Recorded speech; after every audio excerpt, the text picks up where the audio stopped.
بسم الله الرحمن الرحيم. السلام عليكم ورحمه الله وبركاته. مشاهدينا المحترمين على اليوتيوب، بنحركم لكم شير ونشترك في القناه عشان يوصلكم كل جديد، ونصلي على النبي في الكومنتات عشان كلنا ناخد ثواب. فضل وليس امر نشترك في القناه بعد اذن حضراتكم. طبعا يا جماعه، مجلس اداره النادي الاهلي خلاص اتخذ قرار رسميا يعني تجديد الثقه في المدير الفني يس كرومب، زي ما الناس ما بتقول عليه. يعني احنا طلعنا قلنا فيه كل حاجه الراجل ده، وخلصنا كل الكلام، ما عندناش كلام تاني نقوله. ولكن يعني السؤال هنا يا جماعة، هل دي لعيبة هتسمع كلام المدرب ده؟ هل دي لعيبة هتطبق أي حاجة هيقولها؟ ما أعتقدش. ما أعتقدش. استمرار الراجل ده ما هو إلا تضييع وقت فقط. مجلس إدارة النادي الأهلي بيهرج وبيضيعوا وقت، ولكن عشان تبقى في الصورة وعشان تبقى عارف، كان لازم مجلس إدارة يبقى عليه في الوقت الحالي. وعلى فكرة كانوا قادرين يحلوا معاه وكانوا قادرين يمشوه، ولكن الأقرب او انت بقى تفهمها كده ان هما كانوا لازم يخلوا حد ضحية. ضحية خسارة الدوري.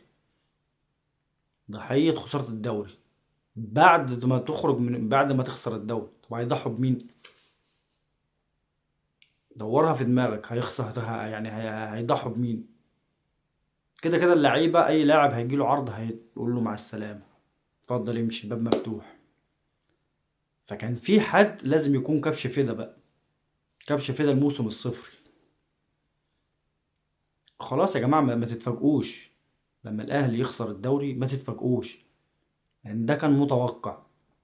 ده شيء متوقع من العبث اللي عمله مجلس الإدارة. وعلى فكرة العبث ده مش السنة دي بس، لا، ده العبث ده بقاله 3 4 سنين. العبث ده بقاله 3 4 سنين، ولكن نتيجته بانت دلوقتي، نتيجته ظهرت دلوقتي. فكان لازم يكون في كبش فدا. مين كبش فدا؟ المدير الفني. المدير الفني غلطه او خطأه؟ لا، خطأ مجلس الإدارة. وزي ما قلت وبكرر يا جماعة، انت لو بصيت او مسكت اطراف الخيط هتلاقي الاساس هو مجلس الإدارة. في ظل ما يحدث للنادي الأهلي هو مجلس الإدارة. جبت مدير فني يعني لا يليق بالنادي الأهلي، لا يعرف شيء عن كرة القدم. بالمناسبة يا جماعة، كاموش ده يعني احنا ما استفدناش منه بحاجة، ولكن التصريحات اللي طلع قالها أظهرت كل كلمة احنا بنقولها في حق المدير الفني. يعني الراجل احنا مش بنتهمه بالباطل، لا، ده كاموش ده طلع قال لك احنا التدريبات اللي بنتدربها أقل بكتير من اللي احنا بنتدربها هناك في الفريق بتاعه الأساسي. فده مش مدرب.